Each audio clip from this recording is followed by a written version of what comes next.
ஒரு அழகான கிராமத்தின் மையத்தில் அசகன் என்ற எழுத்தாளர் வாழ்ந்தார். எப்போதும் சிரிக்காதவர் என்று அறியப்பட்டார். அவரது பெயர் அழகை குறிக்கிறது.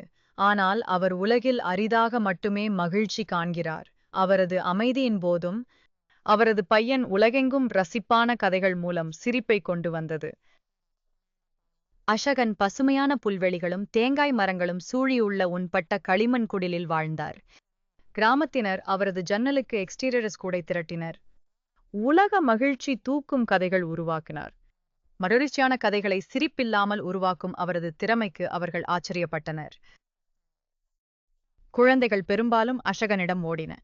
கதைகளுக்காக கோரிக்கை செய்தனர். அவர் ஒப்புக்கொண்டார். ஆழமான இருதயமான குரலால் அவரது பார்வையாளர்களை மகிழ்விக்கும் தெளிவான படங்களை வரைகிறார். ஒரு கதை, தி மிஸ்chievous மங்கி. சீசோ கிராமக் தந்திர குரங்கு எப்பொழுதும் சிரிப்பில் வைத்திருக்கிறது.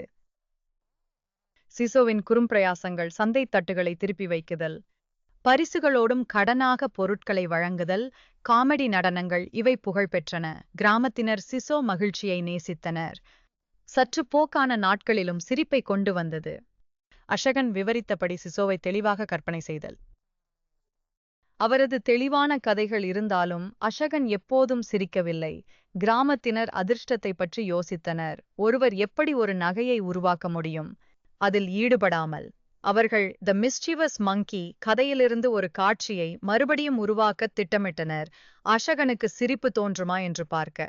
அந்த மாலை அசகன் மற்றொரு கதையில் ஆழமாக இருக்கும்போது கிராமத்தினர் த மிஸ்chievous மங்கி கதையிலிருந்து ஒரு காட்சியை மீண்டும் உருவாக்கினர், விளையாட்டுப் பணிகளுடன். காட்சி நடைபெறும் போதிலும் அசகனின் வாய்முனையின் சிறிது மேம்படுவதை அவர்கள் கவனமாக பார்த்தனர். முழு கிராமமும் பகிர்ந்த சிரிப்பில் வெடித்தது. பசுமையான மைதானங்களில் மகிழ்ச்சியின் இசை ஒலித்து பரவியது. அசகனுக்காக